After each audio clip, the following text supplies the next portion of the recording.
Hello, welcome to another episode of our live stream, My Journey to the Trinity. My name is Hussein. Happy to be with you. Happy to be with me. Hello, Andrew. Hello, Elisa. Hello, Jack Ray. Hello, Abla. God bless you all. Thank you for being here. Hope you're having a good night. And yeah, we've kind of been doing a series. It was kind of an inadvertent series because I didn't really plan to do it. Hello, God bless you, Abla. I didn't really plan to do it, but it just kind of came together. I wanted to do something about the hadiths about Adam, because some of them are just way out there. And I thought, well, I wonder what it's like, what it says about the next major prophet to the Muslims, which is Noah. And then we did that, and then there was interesting things there. Did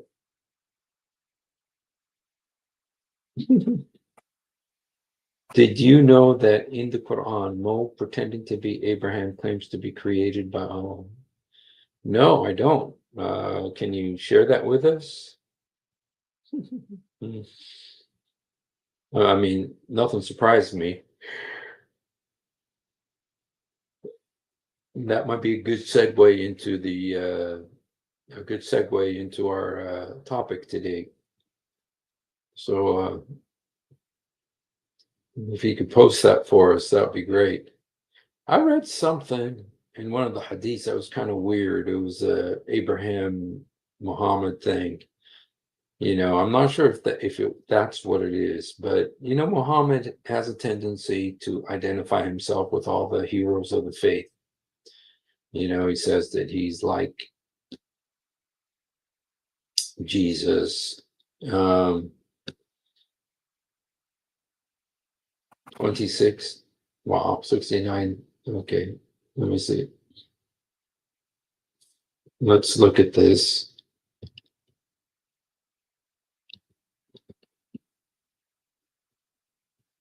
Oh,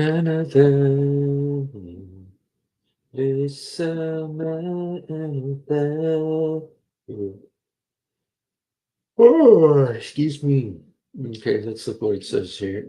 I think it's verse. What verse was that? 29? Oh no, 26. Is this the right Surah? Oh no, Surah 26.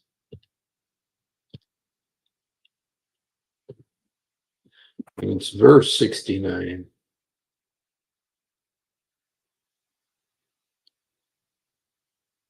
Oops, went way too far. أنا ذاهب للسماء. أنا ذاهب للسماء means I'm going to heaven. It's a famous song, Arabic Christian song. It means I'm going to heaven. أنا ذاهب للسماء. أنا ذاهب للسماء. أنا ذاهب. Okay, 69. And recite to them the story of Abraham when he said to his father and his people, "What do you worship?" They said, "We worship idols, and to them we are ever devoted." I don't think people would say we worship idols. I think they would say the name of their idols. They would say, Palu Na'bud Asnaman. Yeah, in Arabic, Asnam. Excuse me. Asnaman means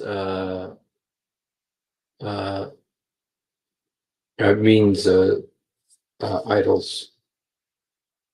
Okay. He said, "Do they hear you when you call on them? Or do they benefit you, or do they harm you?" That's funny, because do they benefit you or do they harm you? It's funny that that's what the Quran asks. Wa yinfa'ukum o yudurrun. That's exactly what Umar bin Khattab, when he came to kiss the black rock in Mecca.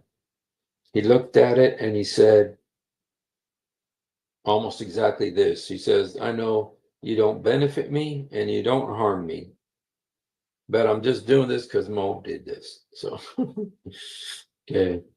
They said, nay, but we found our fathers doing so. Okay. He said, do you observe that which you have been worshiping? You and your ancient fathers? Verily, they are enemies to me, save the Lord of the universe, who has created me, and it is he who guides me. And it is he who feeds me and gives me drink. And when I am ill, it is he who cures me, who will cause me to die and then will bring me to life again, and who I hope will forgive my faults on the day of recompense. O Lord, bestow hukm, religious knowledge, on me and join me with the righteous. Okay. Those are the verses, 69 to 82. Okay. All right. Well, these are the verses. So yeah, I saw a passage there that might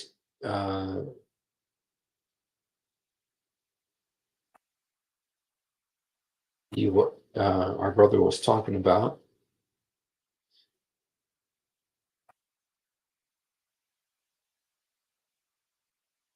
Okay. But we found our fathers acting. Okay. All right. Well, thank you for sending that. God bless you. And so I'm going to go ahead. Let's look at some of these hadiths about Abraham. Now, there is a gazillion hadiths about Abraham. There's a lot more than I found for Adam or for Noah. And Abraham is super important to the Muslims. They consider him their forefather through Ishmael. Okay, so Abraham has a very special place to the Muslims, as well as, that's why they consider Islam an Abrahamic faith. Now, it's not, but they consider it. They say that it is an Abrahamic faith. And the secular left, which is the sword of Islam, they agree that Islam is an Abrahamic faith along with Christianity and Judaism. But of course, that's not true. So anyway, but there's quite a few hadiths about Abraham. Let's just go ahead and get started. And this shouldn't take too long, but let me see. No, not the real Abraham. It's Ibrahim.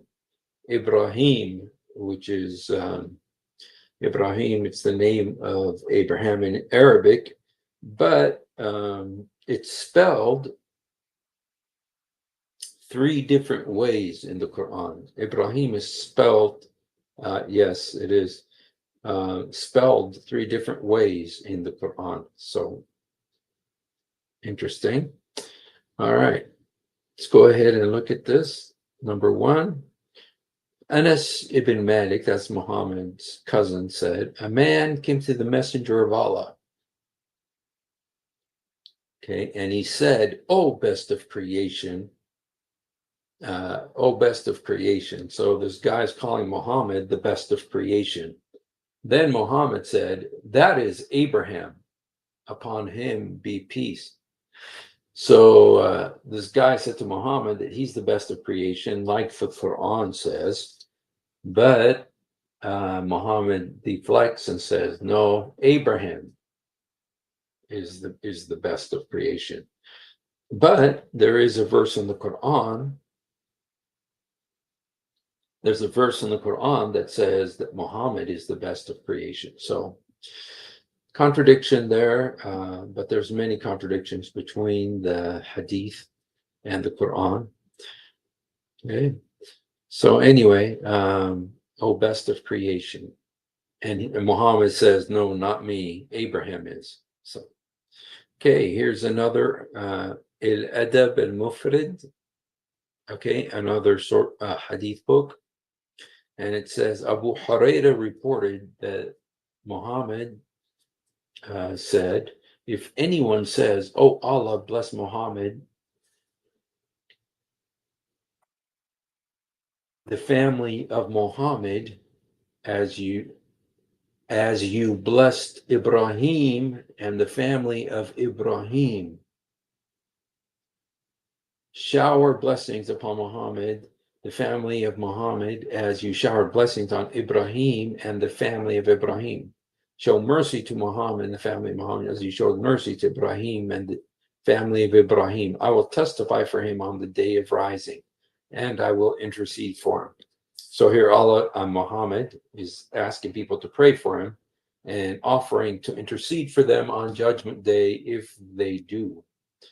Muhammad really taught his people to pray for him. Okay, and lots of people pray for him, including Allah, including the angels. Okay, all right, here's another one. It says, Muhammad said, the Prophet Abraham made Mecca a sanctuary and asked for Allah's blessing in it. I made Medina a sanctuary as Abraham made Mecca a sanctuary, and I asked for Allah's blessing in it. Its measures, the mud, and the saw, as Abraham did for Mecca. Okay, so here is saying that Abraham made Mecca a sanctuary, and this goes kind of in line with the belief among Muslims that Abraham and Ishmael built the Kaaba, the black rock that Muslims go to every year to get forgiveness for their sins. Okay, and they believe it's a meteorite. But there's a story I remember when I was in first grade, the sheikh came to our classroom and he said that what Abraham did is he said, put the rock on this cloth for, a square cloth. Then he told everybody to pick up one corner of the cloth. So they were all picking up the rock, to put it into the Kaaba. And so, okay. Here's another one. It says, oops, we already said this one. Okay, it says, when Mu'adh arrived in Yemen, he led them, the people of Yemen, in the Fajr prayer, wherein he recited, Allah took Abraham as a Khalil. That means Allah took Abraham as a friend. The word Khalil in Arabic is friend. And this is also Khalil, el-Khalil, is also the word for the city of Hebron in Arabic.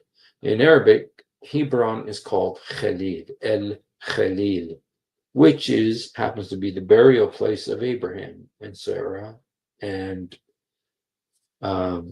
Isaac and Rebecca and Jacob and Leah. Okay, so okay, فقال الرجل من القوم لقد كرت عين إبراهيم الرز معاد زاد معاد عن شعبه. Okay, حبيب عن حبيب عن سعيد عن عمره. Okay, so so there you have an important point here is that Abraham is called the friend of God, again taken from the Bible.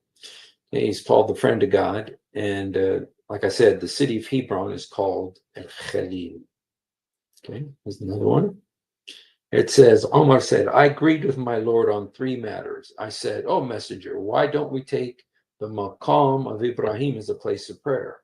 Then the verse was revealed. You and your people take the maqam of Ibrahim, or the stone on which Ibrahim stood while he was building the Kaaba, as a place of prayer. This is Surah Al-Baqarah 2:125. And I said, O messenger, both righteous and evil doers enter unto your wives. So why don't you tell them to observe the hijab? Then the verse of the hijab was revealed, and the wives of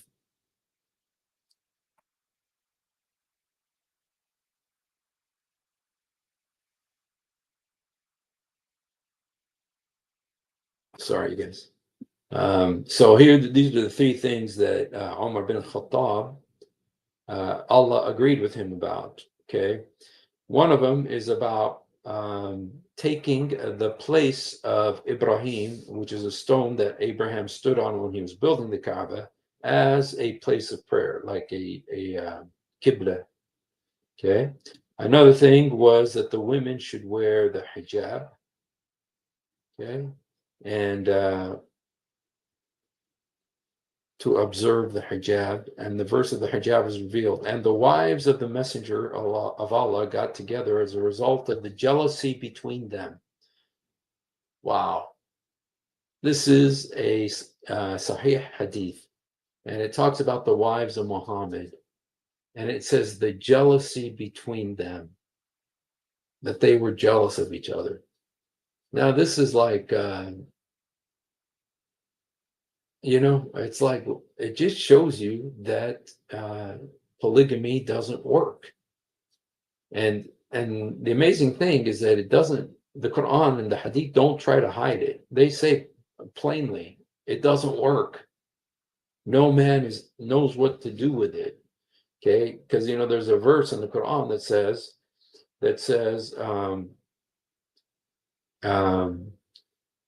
that you can marry more than one if you can be fair. But then a few verses later, it says it's impossible to be fair when you're married to more than one woman. So it's just like contradicting itself within a few verses. And so here it talks about the jealousy between them. And then look what it says. Look what this says. It's such a cruel verse. I mean, you're making all these women, first of all, forcing them all to live together and, put up with each other and be jealous of each other and all this stuff. Okay. And then look what it says. It says, and the wives of the messenger got together as a result of the jealousy between them. And I said to them, okay, this is Anas ibn Malik. I said to them, it may be that if he divorced you all, that his Lord will give him instead of you wives better than you. This is in the Quran, chapter 66, 5. Okay, so just shows you the cruelty of Islam. Asa Rabbu in talakun in yubadlu azwajan khairan minkum. What a terrible thing to say. What a terrible thing to say, to women. So cruel. What woman wants this for her daughter? What woman wants this for her daughter? Just this terrible thing. There's so many problems with this verse, with this hadith.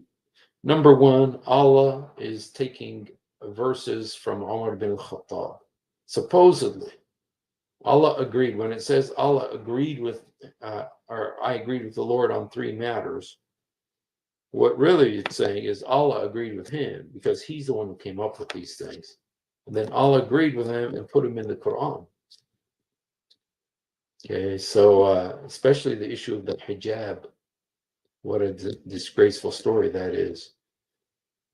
Okay, so anyway, this is what Muhammad brought to the world. Okay, let's look at this. See, okay, it said this. It said okay.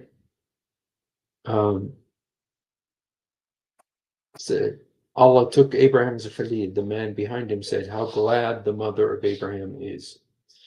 Okay, so here it's saying that we already talked about this.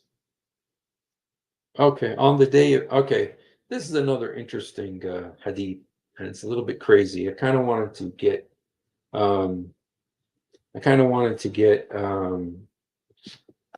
Brock involved here, just because there's a crazy verse here. Okay, there's a crazy verse where it says that the father of Abraham is Azar. Okay, and in this hadith it says this, and so I'm kind of curious, where do they get that from? Because in the Bible, The father of Abraham is Terah. Terah is the father of Abraham. Okay, and Abraham is from the Bible. So, but Muhammad wrote it as Azar. Is there any historical evidence proving that the father of Abraham is Azar?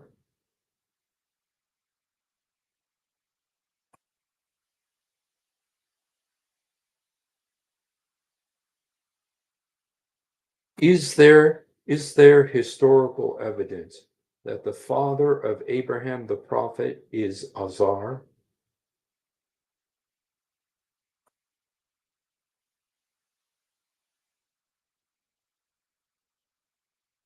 It says historical records don't point to direct proof like a family tree on stone, but digs in Abraham's supposed birthplace, matched Genesis timeline around 2000 BCE.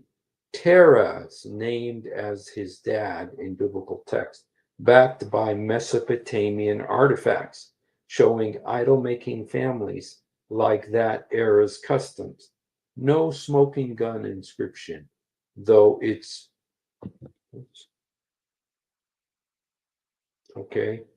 Though it's no smoking gun inscription, though it's pieced from archaeology and old writings, not a slam dunk evidence. Skeptics say it's mostly legend. Okay, skeptics. Okay.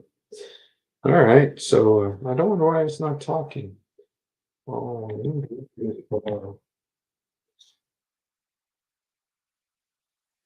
I think I know what. Let me just, because I have I have my earbud out, so okay. Let me just do this again here.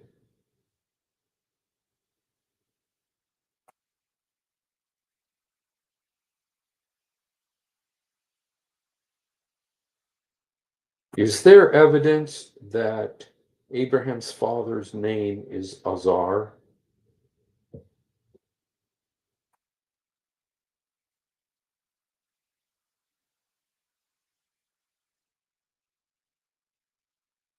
Okay, there.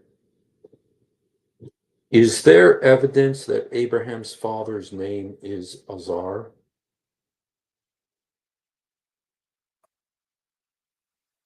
Is there evidence that Abraham's father's name is Azar?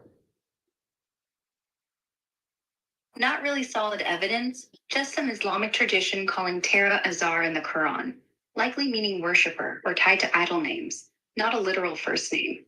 Biblical and Mesopotamian records stick with Terah, and no archaeology confirms Azar as his name. It's more interpretive than proven. Where did Muhammad get the idea that the name of Abraham's father is Azar? It likely comes from early Jewish or Christian apocryphal stories floating around Arabia, blending with oral traditions. The Quran's Azar could be a poetic nod to idol worship, maybe riffing on Babylonian names like Azu for a god, rather than a strict biography. No direct source, just cultural echoes. Okay, so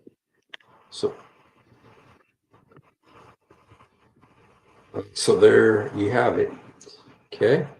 Now, on the day of resurrection, Abraham will meet his father Azar, whose face will be dark and covered with dust. Abraham will say to him, "Didn't I tell you not to disobey me?" He talked to his dad like that. لما قل لك لا تعصني فيقول أبوه. Yeah, in Arabic is that's exactly what it says. His father will reply, "Today I will not disobey you." Abraham will say, "Oh Lord, you promised me not to disgrace me on the day of resurrection. And what will be more disgraceful to me than cursing and dishonoring my father?" Then Allah will say to him, "I have forbidden paradise for the disbelievers." Then he will be addressed, "O Abraham, look, what is underneath your feet?" he will look, and there he will see dabah, an animal, blood-stained, which will be caught by the legs and thrown in hellfire. Yobaye. Yobaye. What wisdom here? What does the story have to do with anything? So anyway, I think the main thing from here is that the father's name, Azar, okay, it's some myth or something, but it's not, there's no historical evidence. The historical evidence is with Terah, as it's written in the Bible. Okay, here's another one. Azar, the same word with different spelling as Al-Az. No, the other one is El-Azhar. El-Azhar. Azar, yeah, it's from Muhammad's imagination, obviously, but it could also be, with great darkness befell Abraham, no son Jacob, and no moon Jacob's wife, and no stars Jacob's sons, of whom even hadn't been conceived at that time, past, present, future tense. Okay, Bukhari. There were a lot of crazy Jewish stories too. Jacob's future tense in regard to Abraham's sacrifice on one side, turtle dove, Esau and Ishmael on the other side, pigeon, and Yahweh passing through them like flaming fire. Jamie, I'm curious, where are you by chance of Jewish extract? Just because the stuff you're saying sounds like you may be Jewish. So Muhammad knew. By the way, you guys, hostages to be freed on Saturday. Hallelujah. I'm so excited. Yes, it's so exciting. So anyway, make sure and pray for that come to pass. That'll be wonderful. So and it will mean the end of the war in Gaza also. Praise God. Okay. Abraham emigrated with Sarah. Okay, now this is interesting. Now this one looks like Muhammad was hearing some things from the Jews and that he was paying attention. And so most of this stuff is direct plagiarism from the Bible. But Abraham emigrated with Sarah, that's his wife Sarah. What is it? Hajar Ibrahim alayhi salam bi Sarah, with Sarah. فدخل بها قرية فيها ملك من الملوك. Okay, so he entered one of the villages. Now that would be Egypt, with a king from among the kings. So the king sent for Abraham and asked, "Oh, Abraham, who is the lady accompanying you?" Abraham said, "She's my sister," i.e., in religion. Then Abraham returned to her and said, "Do not contradict my statement, for I have informed them that you are my sister. By Allah, there are no true believers in this land except you and I." Then Abraham sent her to the king, and the king got to her. She got up and performed ablution, prayed, and said, "Oh Allah, if I had believed in you and your apostle and have saved my private parts." These are the same words that's used about Mary in the Quran. I saved my private parts. Ahsanat farjaha. The word is faraj. And ahsanat is like kind of preserved. Farjaha, her private parts. And here, Sarah is also using this term. I preserve my private parts. Okay. But what's interesting too is she said that she believed in Allah and his apostle. Now that's interesting. Who is the apostle that Sarah believed in? Okay. من هذا التي معك وقال أختي ثم رجع إليها فقال لا تكذبي حديثي فإني أخبرتهم إنك أختي والله إن على الأرض مؤمن غيري وغيرك. فأرسل بها إليه فقام إليها فقامت تتوضأ وتصلي. She got up to do ablution and pray. فقالت اللهم إن كنت آمنت بك وبرسولك. Who is the Rasul that she's talking about? I believed in you and your prophet. Which prophet is that? Your messenger. Couldn't have been Muhammad. وأحسنت فرجي. أحسنت فرجي إلا على زوجي فلا تسلط الكافر. تسلط على الكافر. فغط حتى ركض برجله. Okay. She sent, and then the king got to her. She got up and performed ablution and said, "Oh Allah, if I believed in you and your apostle, save my private parts from everybody except my husband. Please do not let the pagan overpower me." So the king fell in a mood of agitation and started moving his legs. Seeing the condition of the king, Sarah said, "If he should die, the people will say I have killed him." Okay, anyway, it's just, you can tell some of it was taken from the Bible. Some of it was just Muhammad's concoction or his misunderstanding of it. And so he came up with this funny story. Okay, here's another one. It says, Allah's apostle said, the prophet Abraham migrated with Sarah. The people of the town where they migrated gave her a jar. Gave her Hagar. Wow, gave her Hagar.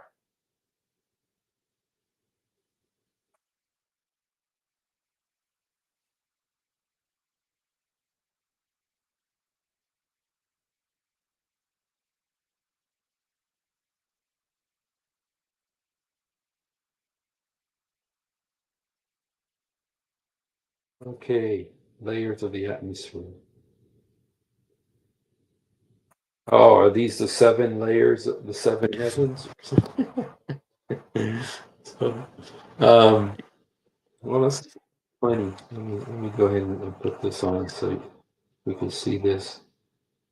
Truth Defender always sends some interesting things. Okay, save the photos. Okay, now I got to send it to myself here. There's got to be an easier way to do this, but I'm not super smart with this kind of stuff. Okay. Gotta go here. Gotta do Facebook. Oh shoot. Messenger. Okay.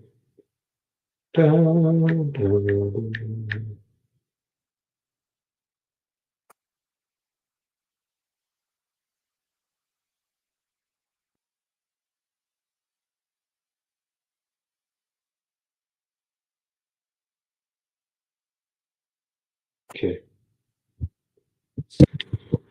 Let me just put this here. I'm not sure exactly what it is, but Truth Defender usually sends some pretty interesting things. So let's just take a look here.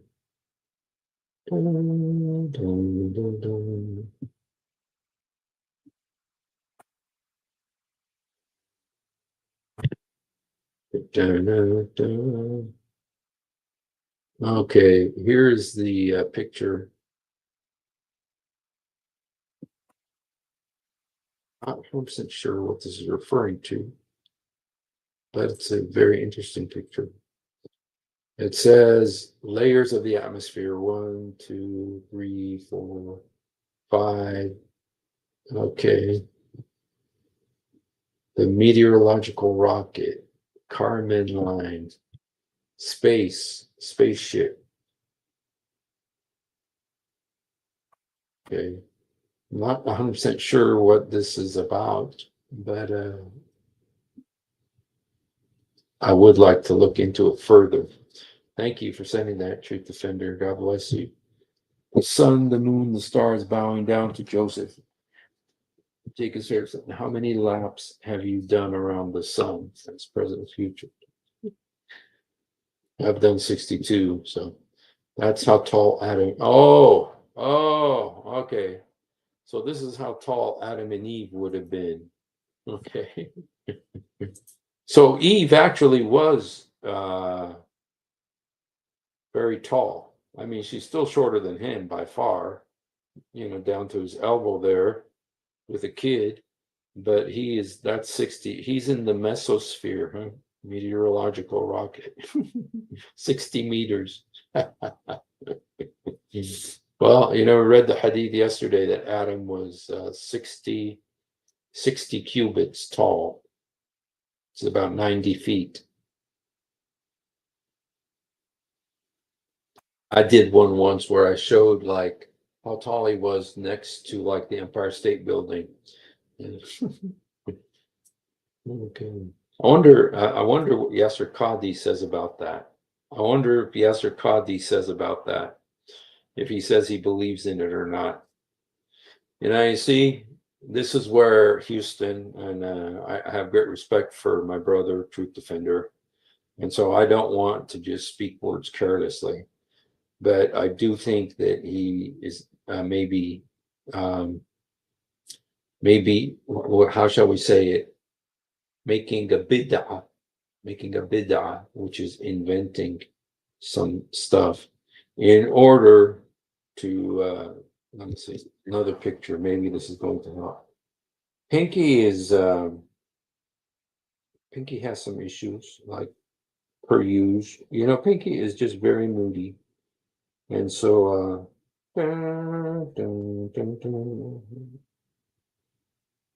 okay, copy.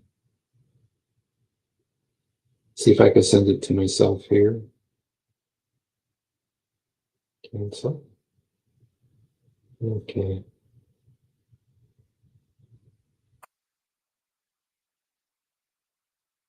Yeah. There's another picture our brother sent us. Let's take a look at it here. Truth Defender, whenever he sends stuff, it's almost always very intriguing, very interesting, because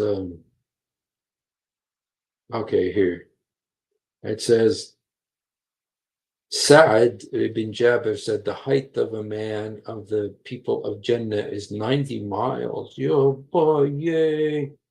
And her seat is 144 arm lengths. Her seat, help me, somebody. 144 arm lengths. And indeed, his desire is fulfilled in her body for 70 years of pleasure. Oh, man. This reminds you of, it makes me think of, like sometimes some Hollywood stars, you ask them about their lives and how they're doing, and they tell you way more than you want to know. It's just like, thank you. I didn't want to know that. This is one of those things. I don't want to know this. This is based on historical data. The average height of a 7th century Arab man would likely be 5 feet, 5 foot 5 inches, under 5.5 centimeters. Okay, but Adam, okay, so, he's 30 miles high, he's 30 miles tall, and her rear end is 792 feet wide. Boy, yay. 792 feet. And how many feet is in a mile?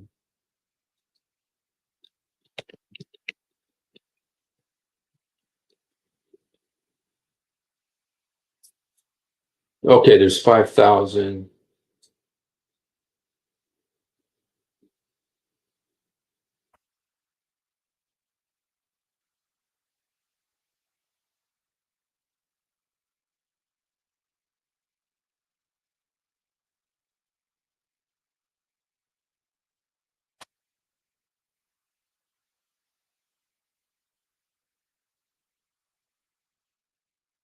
Okay, I found the converter here. Okay, so it's 1/15 of a mile. It's 1/15 of a mile. Okay, so very important. Thank you so much, Truth Defender. That really enlightens us. Covenant promises regarding Jacob's sheep nations and Jacob, Israel, and his sons, the covenants individually in Christ Jesus. So are you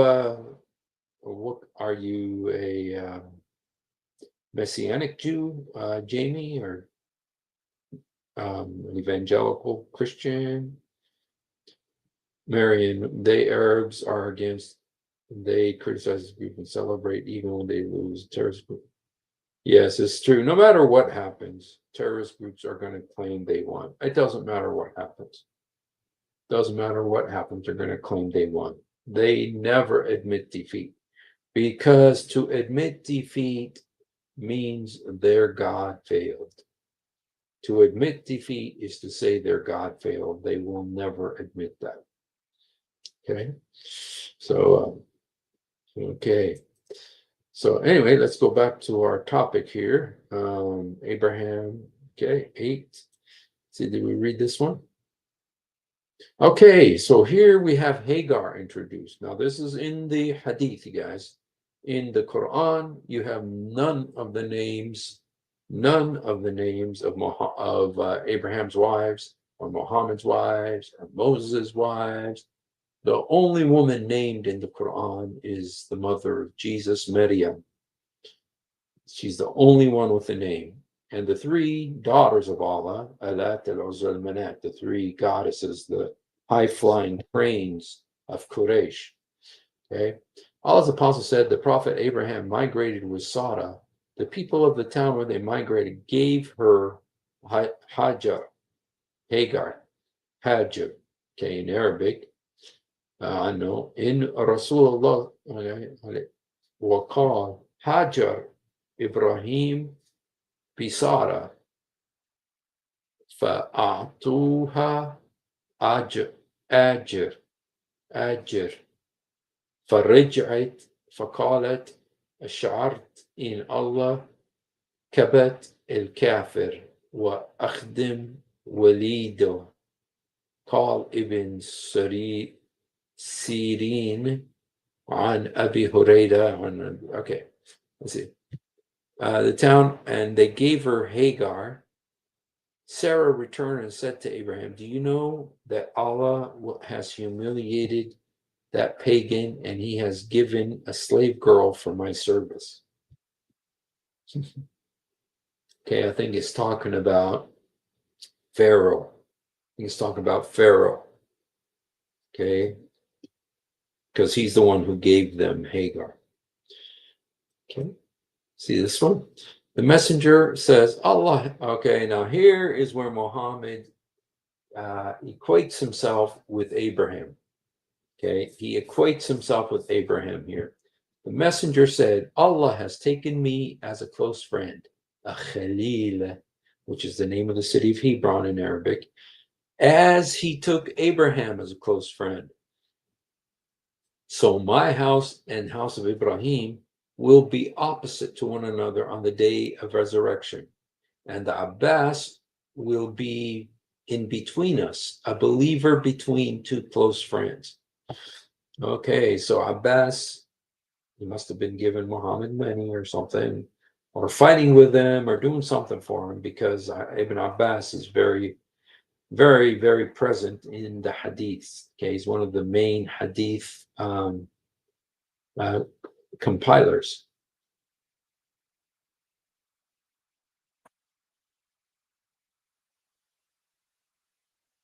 Okay, all right. So anyway, Muhammad is also called the friend of Allah.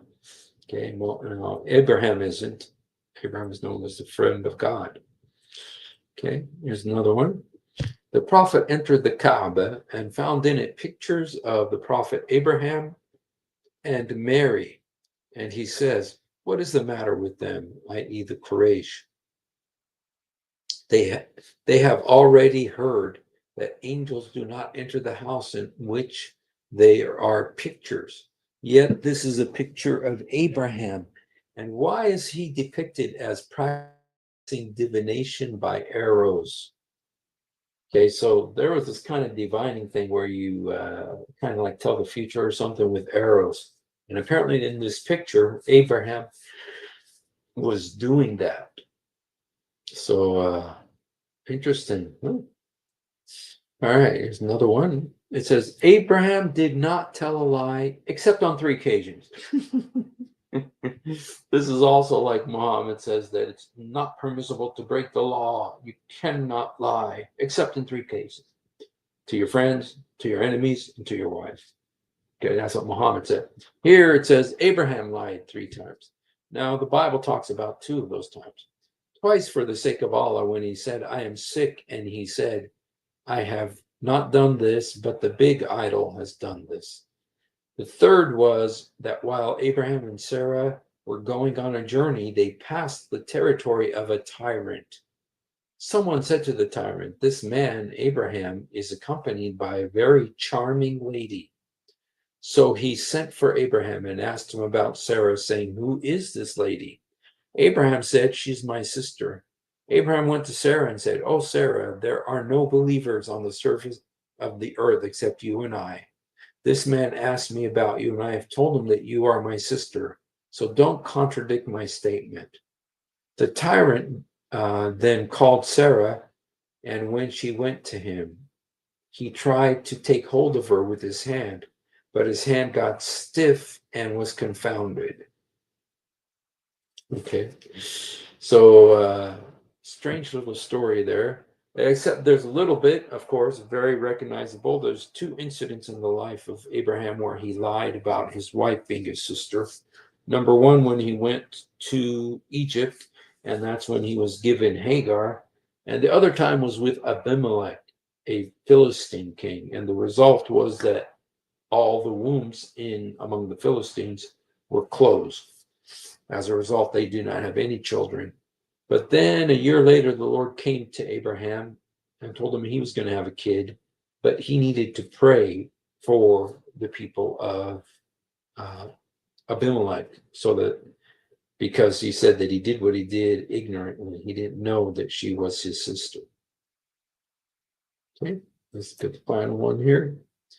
The wife of the prophet, Allah's apostle, said to her, don't you see when your folk built the Kaaba, they did not build it on the foundations built by Abraham?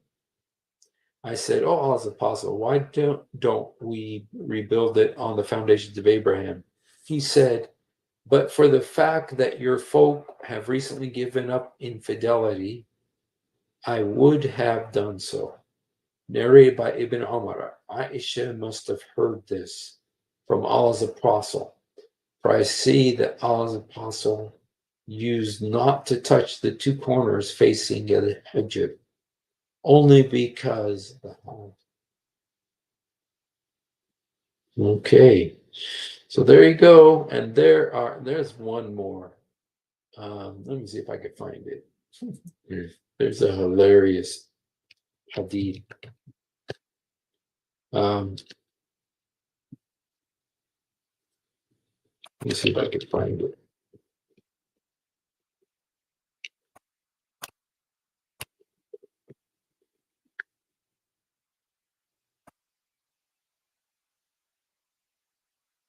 Okay, this is a hadith. This last one I want to show you is very, very painful.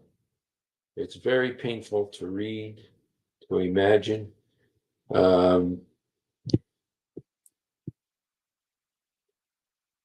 Warika daughter, daughter of Waraka. You know what? I kind of blame Waraka for all this because he's kind of like the one who really started Muhammad down this road. Okay. So anyway, let's look at this one right here. This is, you guys, this is very painful to read. So just warning you. Abu Huraira reported that the messenger of Allah, may Allah bless him and grant him peace, said, Ibrahim, may Allah bless him and grant him peace, was circumcised when he was 80 years old. He was circumcised with an axe. Oh boy, yeah.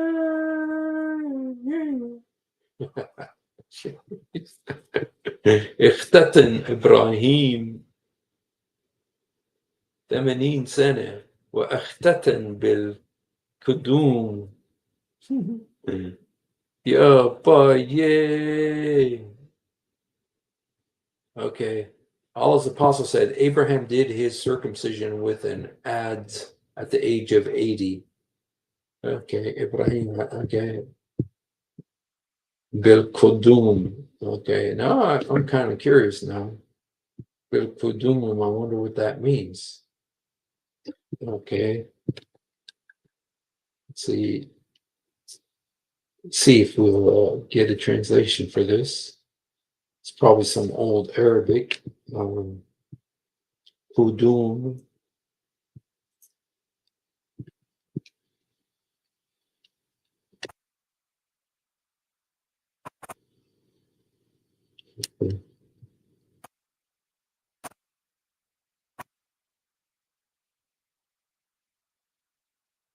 Okay, I'm trying to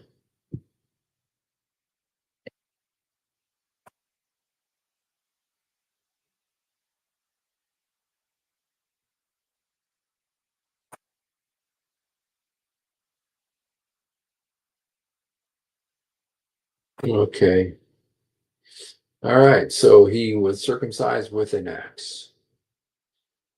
Abraham, the prophet, circumcised himself with an axe when he was 80 years old. The Arabic bil kadum, which has the meaning above.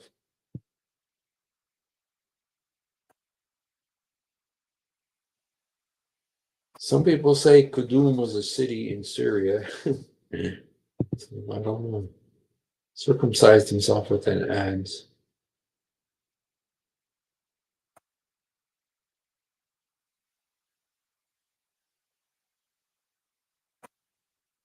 Okay, says Ibrahim, may Allah bless him, was circumcised when he was 120 years old. Then he lived 80 years after that. Oh, because in the Bible, he was circumcised when he was, I believe, 99. And then he lived, I believe, 175 years. Okay. Here it's 200 years. Okay. Friend of the compassionate one, Abraham, the friend of the compassionate one, was the first man to entertain a guest, the first man to be circumcised, first man to clip his mustache, and he first man to notice gray hairs. So he's okay. All right, you guys. Well, those are some of the hadiths, crazy hadiths about Abraham. And yep, you do what you want with those, but they are hadiths. Most of them are Sahih hadiths. So the Muslims are kind of stuck with them, and they are crazy. Some of them are from the Jewish sources, but a lot of them are just, I think, from Muhammad's imagination or that spirit that used to come on him. So, okay, al-Qudum is an act. Okay, Ablan, who knows Arabic, al-Qudum is an axe. Okay, yeah. Told you. All right, you guys. Well, shoot. All right, we almost made it to an hour, so that's pretty good. So thank you for being with us. And if you're Muslim, you should leave Islam. Look at the stuff that your book says.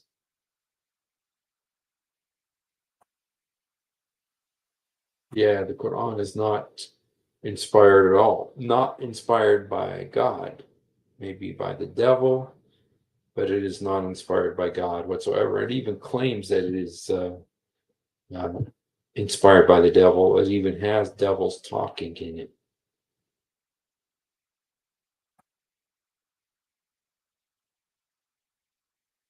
Okay, dictated by a demon. Yep, it's true. All right, you guys. Well, thank you for hanging out. And if you haven't done it, please do it now. Jesus, help me. Jesus, forgive me. Jesus, come into my heart. يسوع ساعدني. يسوع سامحني. يسوع ادخل قلبي. We love you. More importantly, he loves you. God bless.